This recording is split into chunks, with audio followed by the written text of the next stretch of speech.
Hello बच्चों, let's read this question. The question says, in random mating population in equilibrium, which of the following brings about a change in gene frequency in a non-directional manner? First one is mutations, दूसरा है random drift, third is selection and last है migration.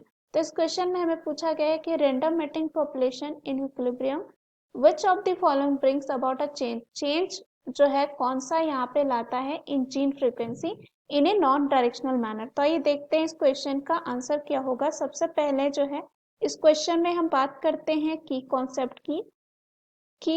Concept की अगर हम यहाँ पे बात करें तो की कॉन्सेप्ट हमारा हो जाएगा genetic drift.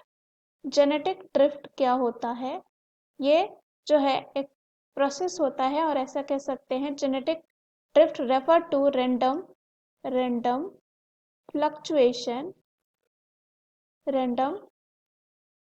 fluctuations in allele frequency within population due to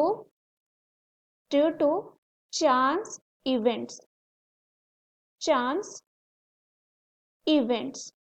unlike जैसे कि ये यहाँ पे हम एग्जांपल ले सकते हैं अनलाइक सिलेक्शन या कह सकते हैं नेचुरल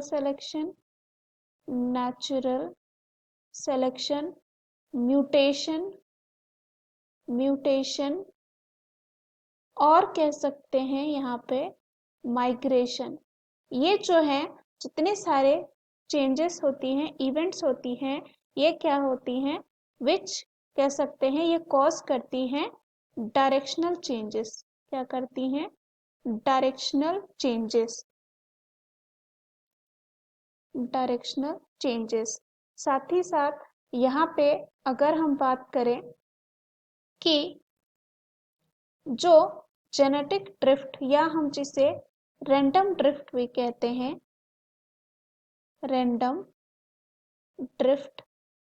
हैं इसमें जो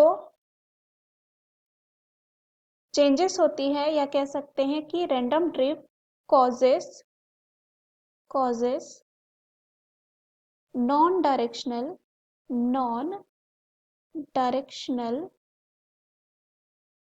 एंड ये क्या कर सकता है? वेरी कर सकता है unpredictably.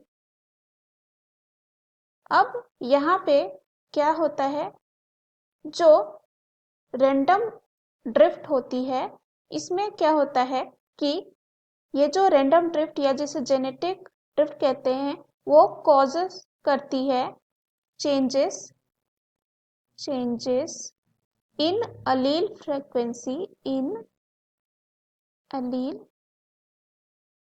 frequency due to chance event. किसकी वजह से होता है? ये चांस इवेंट की वजह से होता है। और ये जो चेंजेस होती हैं टिपिकली क्या हो सकती हैं? Non directional. क्या होती हैं? Non directional. तो अगर हम ऑप्शन में चले तो पहला जो ऑप्शन दे रखा है क्या है? म्यूटेशन। तो म्यूटेशन जो है हमने देखा वो किस में आता है? डायरेक्शनल चेंजेस में आता है।